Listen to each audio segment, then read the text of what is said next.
Last time theory के हिसाब से we were discussing operators, so we will proceed from operators. Operators बहुत सारे हमने डिस्कस किए थे, लेकिन सिर्फ थ्योरेटिकल डिस्कस किए थे। आज हम उनको प्रैक्टिकली इम्प्लीमेंट करके देखेंगे। उनमें सबसे पहले जो ऑपरेटर्स हमने डिस्कस किए थे वो अरिथमेटिक ऑपरेटर्स थे, और अरिथमेटिक ऑपरेटर्स में नॉर्मली ये सब ऑपरेटर्स आते हैं: प्लस, माइनस, मल्टीप्लिकेशन, डिवीजन। उसके बाद है मॉड्यूलस ऑपरेटर, इंक्रीमेंट ऑपरेटर। अच्छा, इनका थोड़ा सा डिफरेंस देखते रहते हैं। यहाँ तक तो आपको पता है प्लस क्या होता है, माइनस क्या होता है, मल्टीप्लिकेशन और डिवीजन भी। मॉडुलस जो है ये नॉर्मली रिमाइंडर को रेफर करता है। जब आप डिवीजन करते हो तो जो चीज़ रिमाइंडर होती है वो आप मॉडुलस के थ्रू रिप्रेजेंट करते हो। Next is plus plus. Plus plus एक इंक्रीमेंट ऑपरेटर है और इसका सिंपली मतलब ये है A plus plus means A plus one, और प्लस इक्वल्स टू मीन्स होता है A plus equals to 5। That means A equals to A plus 5। ठीक है। ए माइनस इक्वल्स टू, इसका मतलब है A equals to A minus 5। For example, if I write A plus equals to 1, इसका मतलब होगा A equals to A plus 1, यानी जो भी ए की वैल्यू होगी उसमें आप 1 को ऐड कर लोगे। सिमिलरली अगर आप ये मल्टीप्लाई और डिवीजन इसकी बात करें तो इसका मतलब है A equals to A multiply by any value 5। ठीक है, जिसको आप ऊपर डिक्लेयर करते हैं, जैसे ए स्टेरिक, स्टेरिक थोड़ा सा कॉम्प्लिकेटेड है, इक्वल्स टू 5। तो इसका मतलब है कि a equals to a asterisk 5।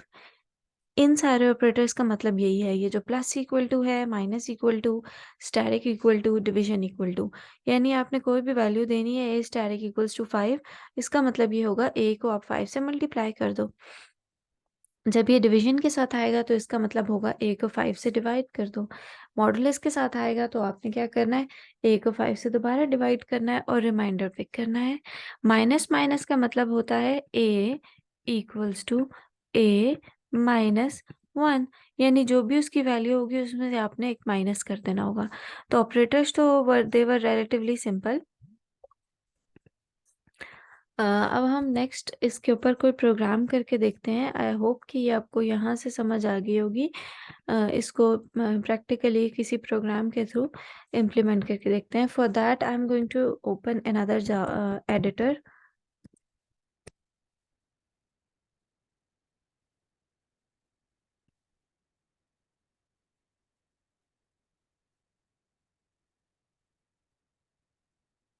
हम इसको ओपन कर लेते हैं या इसको ओपन करते हैं।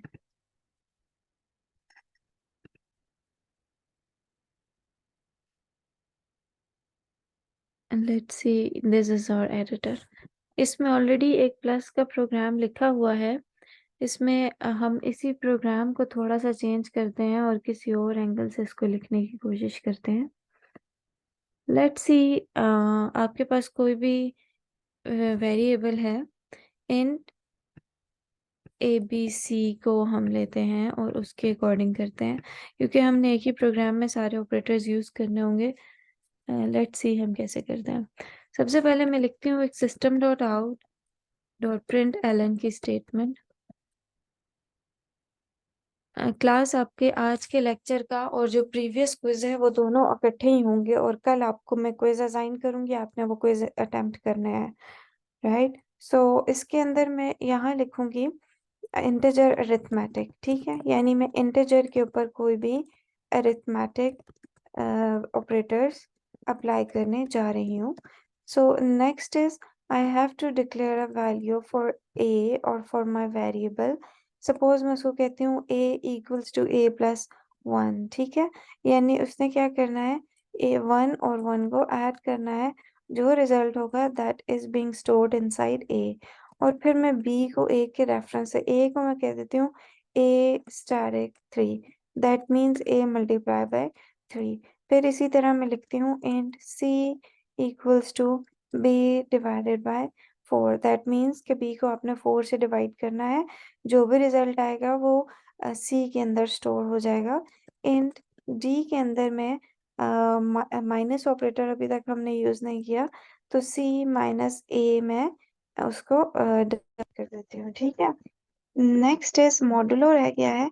इन E equals to minus D, modulo operator का ये करते हैं, सिंपली इन एम से शो कर देते हैं, और उसको मैं कह देती हूँ इन ए मॉडुलो या बी मॉडुलो 2, यानी बी की जो भी वैल्यू है उसको मैं उसके ऊपर मॉड्यूलो अप्लाई करने जा रही हूँ। अभी हमने इनके रिजल्ट्स प्रिंट आउट करने हैं, तो मैं अगेन प्रिंटिंग स्टेटमेंट यूज करूंगी system dot out dot print L N. मैं सिंपली उसको वहां से कॉपी कर लेती हूँ ताकि मेरा टाइम सेव हो। अब ए की वैल्यू मैं प्रिंट करती हूँ, ए वैल्यू, या इसको आप ऐसे लिख लें, as value is value is I equal didn't to, catch that. Could you try again? Sorry, उसके बाद है is equal to, आपने जो भी वैल्यू प्रिंट करनी है वो आप यहाँ प्रिंट कर लेंगे, प्लस ऑफ ए। प्लस आपको पता है कंकैटिनेशन के लिए यूज करते हैं, जो भी वैल्यू ए की होगी उसकी कंकैटिनेशन के लिए हम यूज करेंगे। इसी तरह से मैं सारे वेरिएबल्स की वैल्यू यहाँ प्रिंट करूंगी, और मैं इसको चेंज कर देती हूँ, बी इज वैल्यू, और यहाँ पर वेरिएबल भी मेरा बी हो जाएगा। बिल्कुल इसी तरह से यहाँ पर मैं सी इज वैल्यू प्रिंट करती हूँ और वेरिएबल भी मेरा सी हो जाएगा। फिर इसको मैं प्रिंट कर रही हूँ, डी इज वैल्यू, और यहाँ पर वेरिएबल भी डी हो जाएगा। इसके बाद इसको मैं प्रिंट करती हूँ ई और एम के लिए, लास्ट दो वही वेरिएबल्स बचे हैं, तो इज वैल्यू इक्वल्स टू, यहाँ वेरिएबल की वैल्यू आ जाएगी, and this is how it works. इसको पहले रन करके देखते हैं, फिर नेक्स्ट प्रोग्राम लिखेंगे।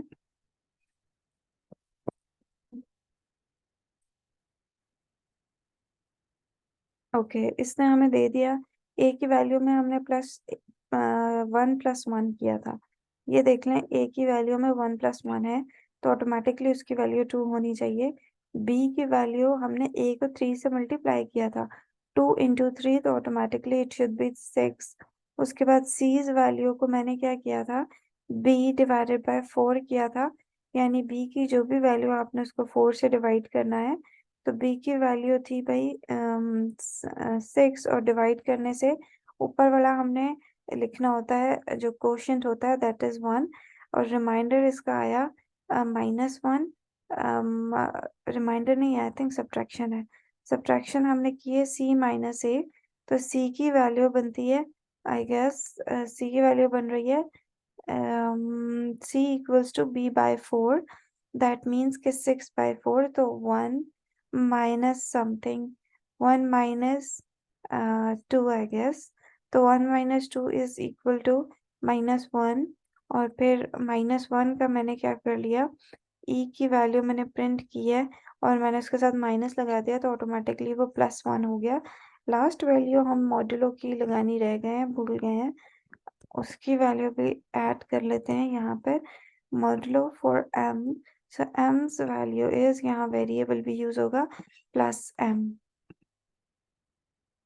तो मॉडुलो की वैल्यू 0 है, यानी कुछ भी रिमाइंडर नहीं हुआ, क्योंकि मॉडुलो हम डिवाइड कर रहे हैं किसको, b मॉडुलो 2, तो b की वैल्यू है 6, 6 डिवाइडेड बाई 2 में रिमाइंडर वाकई कुछ नहीं होता। यहाँ मैं कर लूँ 7 डिवाइडेड बाई 2, तो results will be changed. Results क्या है, अब मॉडुलो की वैल्यू 1 है, जाहिर है 7 को आप 2 से डिवाइड करो तो रिमाइंडर 1 बचता है। ठीक है, इसको आप टेस्ट कर सकते हैं। सो इसी प्रोग्राम के अंदर हम जो डिफरेंट रूल्स थे जिसमें हमने डिस्कस किया था, प्लस इक्वल्स टू, हम उसको देख लेते हैं, या फिर हम ऐसे कर लेते हैं, ये तो सारे इंटीजर थे, अभी हम इन्हीं सारी चीज़ों को फ्लोट के थ्रू करके देखते हैं, और देखते हैं कि फ्लोट को ये कैसे रिजल्ट देता है। तो it's not very difficult thing, I am simply going to copy this out, और हम वेरिएबल चेंज कर लेंगे। सबसे पहले तो हर चीज़ के साथ यहाँ लगेगा फ्लोट, ठीक है। फ्लोट, और मैं फ्लोट भी आप लगा सकते हो, आप डबल भी लगा सकते हो। हम जावा यूज़ करते हुए हमेशा डबल को प्रेफ़र करते हैं, बिकॉज़ डबल एक सेफ साइड है, ठीक है? तो मैं अपने वेरिएबल्स भी जब चेंज करूँगी, मुझे सबसे पहले सबकी डाटा टाइप जो है वो डबल बनानी है। सबकी डाटा टाइप मैं डबल इसलिए बना रही हूँ ताकि मैं अपने डबल वैल्यू को ईज़िली हैंडल कर सकूँ। उसको मेरी कोई वैल्यू का पार्ट लूज़ ना हो। तो ये मैंने सारा डाटा टाइप चेंज करके डबल बना दिया, और अब वेरिएबल भी ऑब्वियसली मुझे चेंज करने हैं। मैं हर एक के साथ डी लगा रही हूँ, यानी डी-ए, डी-बी, डी-सी, ताकि मेरे लिए वैल्यू का ट्रैक रखना थोड़ा-सा आसान हो जाए। नेक्स्ट यहाँ मैं लगा रही हूँ D A, then comes D B, then comes D C, then comes D D and then comes D E, then comes D M, और यहाँ मुझे इनको भी चेंज करना पड़ेगा। ये डी-ए हो जाएगा, ये डी-बी हो जाएगा, ये डी-सी हो जाएगा, ये डी-ए होगा, और ये माइनस डी-डी हो जाएगा। जस्ट अ मोमेंट, और दैट्स इट, ठीक है। अब इसको रन करके देखते हैं कि वेदर हमारे जो वेरिएबल्स हैं डबल टाइप के, वो करेक्टली हैंडल हो रहे हैं या नहीं, क्योंकि फर्स्ट में तो आपके पास सारी वैल्यूज़ जो थी वो ऐसी आ रही थी, नेक्स्ट टाइम आपके पास सारी वैल्यूज़ पॉइंट में आ रही हैं। So this is a demonstration program related to data types. अब हमने कुछ और डेटा टाइप्स पढ़ी हैं, और वो डेटा टाइप्स कुछ इस तरह से थी, उन्हीं को यहाँ पर यूज़ करते हैं। Double,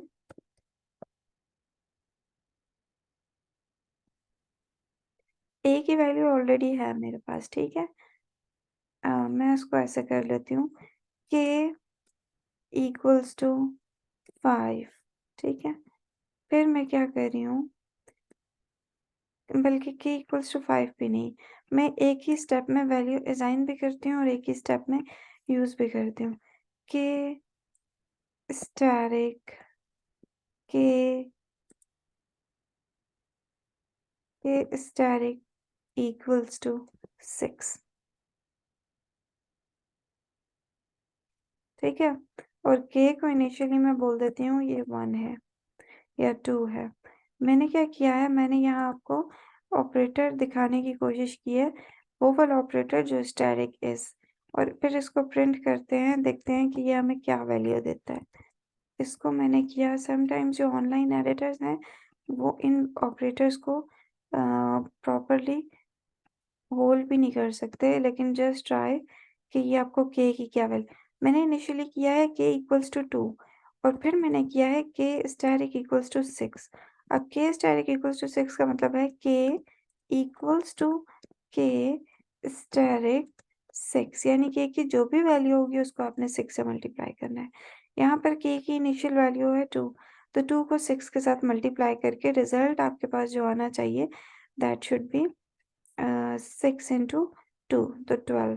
okay, there is a problem, cannot find symbol हमने डिक्लेयर नहीं किया, इसको मैं कह देती हूँ this is int k। So अभी इसको एग्जीक्यूट करते हैं, देखते हैं if it can pick the value. Yes, k's value equals to 12, that means कि अगर हम यहीं पर वो ऑपरेटर्स लिखें जो कि स्टैटिक इज इक्वल टू के फॉर्म में थे, तो आपको आइडिया हो जाएगा। एक और ऑपरेटर मैं लिखती हूँ j इन j प्लस इक्वल्स टू 5, ठीक है। इसके लिए भी ये 6, इसके लिए भी मुझे j को पहले इनिशियलाइज करना पड़ेगा। मैं उसके लिए क्या कर देती हूँ, int j equals to 2, again j में भी 2 है, और फिर j प्लस इक्वल्स टू 6 का मतलब है जो भी j की वैल्यू है, j equals to j plus 6 हो जाएगा, दैट्स फाइन। इसको हम अभी एग्जीक्यूट करेंगे, और एग्जीक्यूट करने के बाद प्रिंटिंग स्टेटमेंट में देखते हैं जे की वैल्यू क्या आती है। वैसे तो इसका आंसर क्या होना चाहिए, जे इक्वल्स टू जे प्लस 6, तो जे की वैल्यू है 2, दैट मीन्स कि आपके पास जो रिजल्ट प्रेडिक्टेड है दैट शुड बी 6 प्लस 2। तो देखते हैं ये क्या आपको रिजल्ट देता है। लास्ट वैल्यू देखो 6 प्लस 2, और वो आंसर बन रहा है 8, तो इट्स वर्किंग परफेक्टली फाइन। अभी दो ऑपरेटर्स पे भी हम काम कर लेते हैं, इंक्रीमेंट और डिक्रीमेंट ऑपरेटर्स। यहाँ जाते हैं और इंक्रीमेंट और डिक्रीमेंट ऑपरेटर लिखते हैं।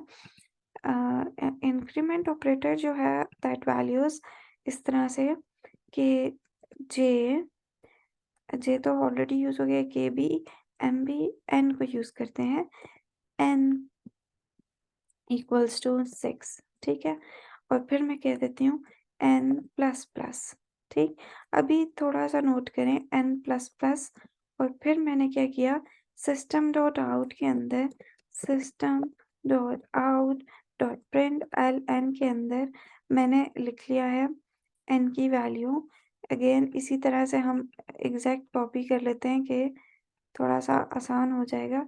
इन्वर्टेड कॉमा मिसिंग है, उसको आपने लगाया, एक एक्स्ट्रा इन्वर्टेड कॉमा आ गया, उसको रिमूव कर दें। वेरिएबल यहाँ पर एन है हमारे पास, सेमीकोलन यहाँ आ जाएगा। सिस्टम का एरर है, dot out dot println is fine, और यहाँ आप लिखोगे एन्स वैल्यू। हम ये देख रहे हैं कि इंक्रीमेंट वाली वैल्यू शो हो रही है या नहीं। Okay, there is a problem, और प्रॉब्लम क्या है, cannot find the symbol, we have not declared it again, so इसको पहले डिक्लेयर कर लेते हैं वहीं पर। now n's value is 6, हमने किया n प्लस प्लस और 6 इसकी वैल्यू थी, और यहाँ डायरेक्टली इसने 6 प्लस 1, क्योंकि इसका मतलब होता है n equals to n plus 1, यानी n की जो भी वैल्यू है उसमें आपने 1 को ऐड करना है। तो 6 प्लस 1 इक्वल्स टू 7। सो ये था कुछ सिंपल सा रिलेटेड टू ऑपरेटर्स। अभी हम कुछ और ऑपरेटर्स भी इसमें डिस्कस करेंगे। माइनस अच्छा, एक चीज़ का डिफरेंस आप थोड़ा सा याद रखें, इस लाइन को फिलहाल मैं कमेंट आउट करती हूँ और यहीं पर मैं n प्लस प्लस करती हूँ, ठीक है। अब देखते हैं कि does it make any difference.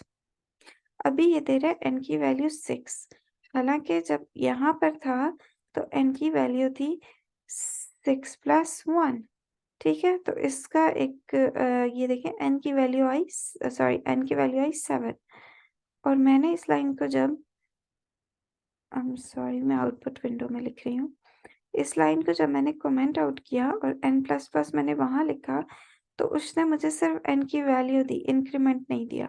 So there is a clear difference between n plus plus यहाँ लिखना और n प्लस प्लस यहाँ लिखना, ठीक है।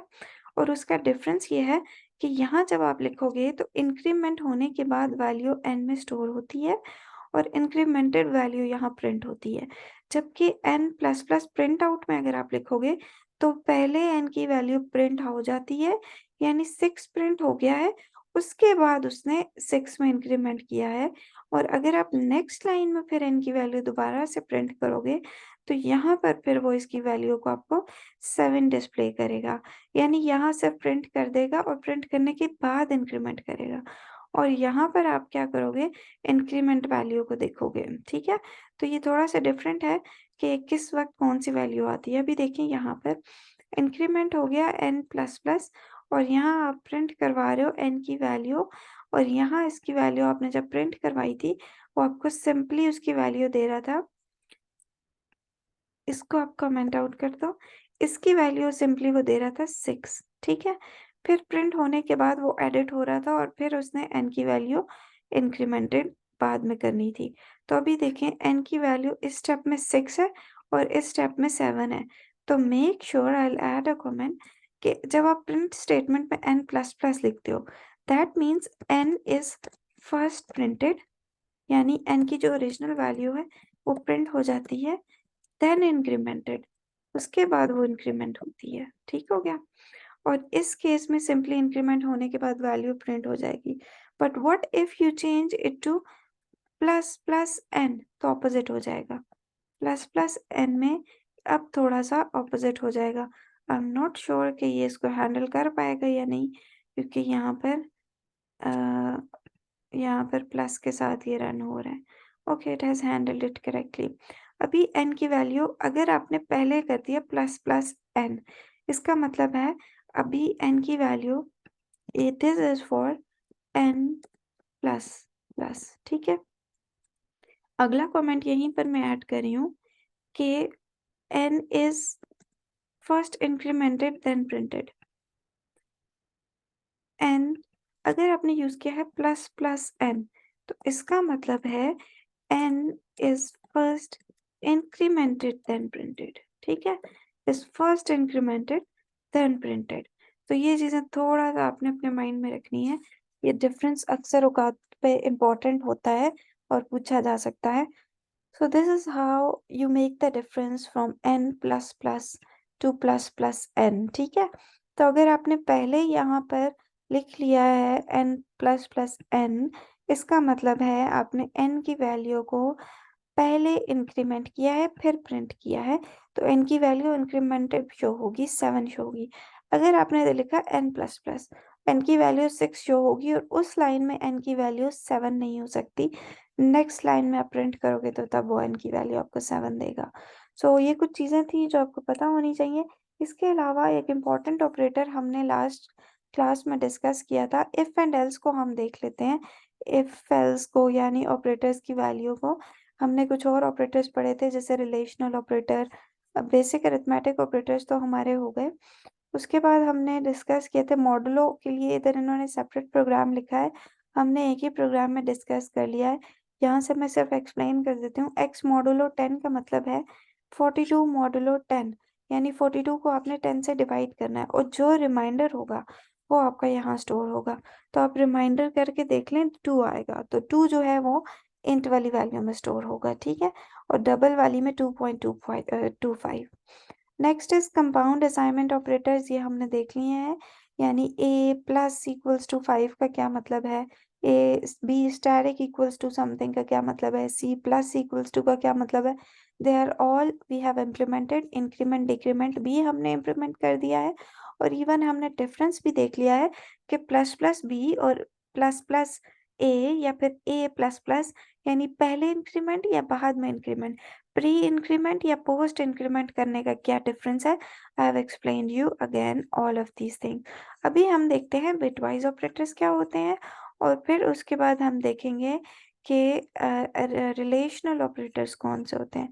Relational operators I think we are missing them, और उसके अलावा लॉजिकल ऑपरेटर्स। तो क्विकली इन ऑपरेटर्स को हम देख लेते हैं। एक सिंपल सा प्रोग्राम लिखते हैं जो कि हमें इन ऑपरेटर्स की फंक्शनैलिटी बता देते हैं। यहाँ काफ़ी सारे प्रोग्राम होंगे, उनमें से हम कोई भी एक प्रोग्राम लिख लेंगे। बल्कि एक और काम हम कर सकते हैं कि रिलेशनल ऑपरेटर्स को ऐसे ही इधर रैंडमली डिस्कस कर लें इसी प्रोग्राम के अंदर, और फिर ये ऑपरेटर डिस्कस कर लें, क्वेश्चन मार्क ऑपरेटर, जो काफ़ी इम्पोर्टेंट है और इसको हमने टर्नरी ऑपरेटर बोला था अगर आपको याद हो तो। Okay, let's go back to the code. यहाँ पर अभी कोड के अंदर हम थोड़ा सा ऑपरेटर्स को देखते हैं। If J somebody 5 people, okay, admit them all। Okay, next is कि अगर आप यहाँ पर कोई भी वेरिएबल अप्लाई करते हो, इफ n इक्वल्स टू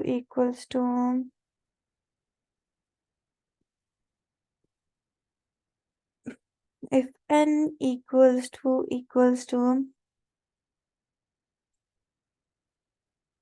7 और एंड को हम देख रहे हैं, और के लिए आप साइन यूज करते हो हमेशा ये वाला, ठीक है। if n equals to 7 और n equals to 6, what does it mean?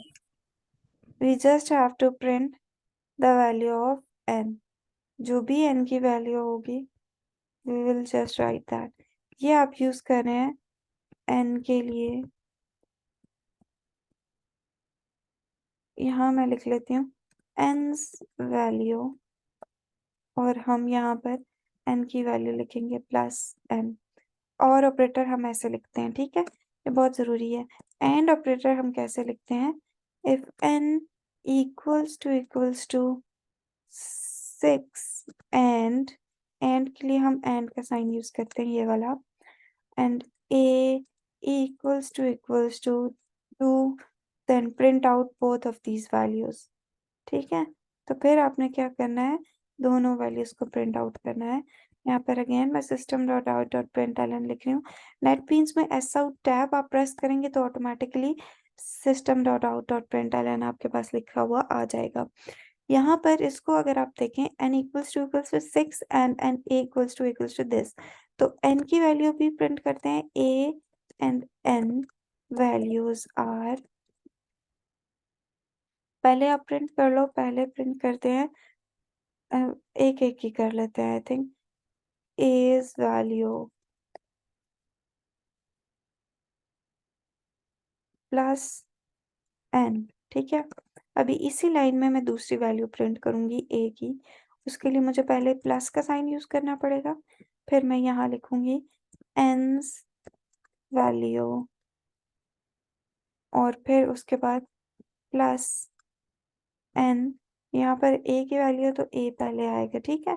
So this is how you use और ऑपरेटर। दोनों वैल्यूज में से कोई एक भी ट्रू हुआ तो ये स्टेटमेंट रन हो जाएगी, और दोनों की दोनों अगर ट्रू हुई तो तब ये स्टेटमेंट रन होगी। इसके साथ आप ये भी लिख लें, बाय यूजिंग और ऑपरेटर,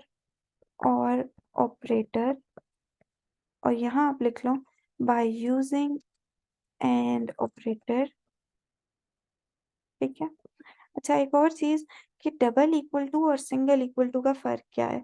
इससे पहले हमने हर जगह पर single equal to means we are going to assign a value to n, ठीक है। यानी हम किसी वेरिएबल को कोई वैल्यू असाइन कर रहे हैं, उसको बता रहे हैं n इक्वल्स टू 10, यानी n की वैल्यू 10 है। डबल इक्वल टू का मतलब है क्या n की वैल्यू 10 है, या n इक्वल्स टू 7 मींस हम कंपैरिजन कर रहे हैं। If n is equal to 7 means n की वैल्यू क्या 7 है या नहीं है, यानी ये ट्रू भी हो सकता है, ये फॉल्स भी हो सकता है। जबकि सिंगल इक्वल टू का मतलब है जस्ट असाइन द वैल्यू। अभी इसको रन करके देखते हैं, आउटपुट काफी बड़ा हो जाएगा, लेकिन हमें सिर्फ नीचे वाले दो पार्ट्स पे फोकस करना है। और देयर इज एन एरर, और हमने टर्मिनेशन यूज नहीं की। अगेन रन करते हैं, देखते हैं कोई एरर है। Okay, it's fine. And by using और ऑपरेटर्स n वैल्यू इज 7, तो इसका मतलब है कि और ऑपरेटर में, क्योंकि n की वैल्यू ऑटोमेटिकली यहाँ हमने क्या की है, प्लस प्लस n की है, तो n की वैल्यू जो है वो 7 हो गई थी। तो r का मतलब है इन दोनों में से कोई एक भी ट्रू होगा तो ये एग्जीक्यूट होगा, ठीक है। तो n की वैल्यू 6 पहले थी लेकिन बाद में 7 हो गई है, तो ये 7 वाला पार्ट जो है ये ट्रू है, इस वजह से ये एग्जीक्यूट होगा। एंड का मतलब है अगर n की वैल्यू 6 है और a की वैल्यू 2 है, दोनों ट्रू हैं तो तब एग्जीक्यूट। दोनों तो ट्रू नहीं है क्योंकि n की वैल्यू हमने देखी 7 थी। अभी अगर मैं इसको 7 बना लूं तो फिर देखते हैं कि ये एग्जीक्यूट होगा या नहीं। तो अभी देखें, by using and operator a's value is 2 and n's value is 7, दोनों कंडीशंस जब ट्रू हुई हैं तो ऑटोमेटिकली जो आपकी वैल्यू है वो भी ट्रू हो गई है और उसने भी आपको प्रिंट आउट करके दे दिया है। So this is related to and और ऑपरेटर्स। हम लेस देन और ग्रेटर देन ऑपरेटर्स भी यूज करते हैं, उसको भी आप देख लेते हैं कि रिलेशनल ऑपरेटर के अंदर उसका क्या काम है। लॉजिकल ऑपरेटर हम उनको बोलते हैं, लेस देन, स्मॉलर देन, उनका यूज हम देखते हैं क्विकली। इफ, यहाँ मैं एक और कंडीशन लगाती हूँ सिर्फ आपको बताने के लिए कि लेस देन और स्मॉलर देन हम कैसे चेक करेंगे। If a is less than or equal to is less than or equal to 5, यानी अगर a is less और equal है 5 के, तो फिर आपको कोई कंडीशन एग्जीक्यूट करनी है, ठीक है। हम कह देते हैं, यहाँ प्रिंट आउट कर देते हैं कि yes, a is less और इक्वल, सॉरी सेमीकोलन लगाना है और अंदर inverted comma, a is less और equal to 5, equal to 5 with, and the value is, value भी प्रिंट कर देते हैं, and value is plus a, ठीक है। इसका ये मतलब है कि अगर लेस और इक्वल टू 5 हुआ तो फिर आपने ये कंडीशन एग्जीक्यूट करनी है। तो अगर ऐसा हुआ तो वो एग्जीक्यूट करेगा, अगर ऐसा ना हुआ तो वो एग्जीक्यूट नहीं करेगा। इफ a इज लेस और इक्वल टू 5, इसने मुझे इलीगल स्टार्ट ऑफ एक्सप्रेशन दिया है क्योंकि मैंने इन दोनों के दरमियान स्पेस दिया था और इन दोनों के दरमियान स्पेस नहीं होना चाहिए। लेस के लिए हम एंगुलर ब्रैकेट यूज़ करते हैं, ग्रेटर के लिए भी हम एंगुलर ब्रैकेट यूज़ करते हैं, यानी ये इस तरह का साइन यूज़ होता है जैसे मैथ्स में यूज़ होता है। इफ a इज लेस और इक्वल टू 5 तो ये एग्जीक्यूट हो जाए। वो एग्जीक्यूट हुआ और उसने बताया a is less equal to 5 and the value is 2, a की वैल्यू 2 है। इसी को हम चेंज करते हैं और मैं लिखती हूँ इफ a इज ग्रेटर और इक्वल टू 5। अब a की ओरिजिनल वैल्यू जो है वो 2 है, आपने देख ली है। कहाँ से आ रही है a की वैल्यू 2? यहाँ से आ रही है 1 + 1 से। तो अभी ये एग्जीक्यूट नहीं होना क्योंकि a की वैल्यू इज ग्रेटर और इक्वल टू 5 नहीं है। किसकी वैल्यू ग्रेटर? देखिए अभी इसने एग्जीक्यूट नहीं किया। किसकी वैल्यू ग्रेटर और इक्वल टू 5 है? बहुत सबकी है लेकिन n की हम ट्राई करते हैं क्योंकि n की हमें अभी हमने देखी उसकी वैल्यू 6 या 7 थी। तो अभी ये कह रहा है a इज लेस और equal to 5 and value is less और इक्वल, हमने अंदर वाली स्टेटमेंट चेंज नहीं की इसलिए उसको अभी भी लेस। n इज ग्रेटर और equal to 5 and the value is n। ठीक है, तो अभी ये n की वैल्यू भी शो करेगा और साथ में कंडीशन भी एग्जीक्यूट करेगा। n इज ग्रेटर और equal to 5 and the value is 7। अच्छा, अभी एक और चीज़ ट्राई करते हैं। इफ नॉट इक्वल टू का sign, if n is not equal to, इनके दरमियान आप स्पेस नहीं दे सकते। If n is not equal to 5, ठीक है, तो then you have to print out something. क्या प्रिंट करते हैं? हम इसके अंदर लिखते हैं n is not equal to 5, ठीक है। दैट मीन्स कि n की वैल्यू भी साथ प्रिंट कर लो कि है क्या उसकी वैल्यू। और लास्ट स्टेटमेंट में भी हम फोकस करेंगे कि वो क्या कहता है। n is not equal to 5 भी और 7 भी। 5 ये वाला लिखा हुआ आ रहा है और 7 इस वेरिएबल से प्रिंट हो रहा है। इसको देते हैं हम स्पेस और इसको हम करते हैं एग्जीक्यूट, ठीक है। तो n is not equal to 5 और इट्स वैल्यू इज 7। इसको ऐसे कर दें ताकि ये क्लियर हो जाए। Its value is 7 with the space, ठीक हो गया। This is how it works. And value is n is not equal to 5, its value is 7। तो 7 डायरेक्टली हम वहां से भी प्रिंट आउट कर सकते हैं, ठीक हो गया। सो ये एक छोटा सा प्रोग्राम था दैट इज और प्रिडिक्टिंग द ऑपरेटर्स। हम इसके बाद अब जा रहे हैं लास्ट ऑपरेटर्स की तरफ और ये है टर्नरी ऑपरेटर्स, ठीक है। टर्नरी ऑपरेटर्स को हम आज ज़रूर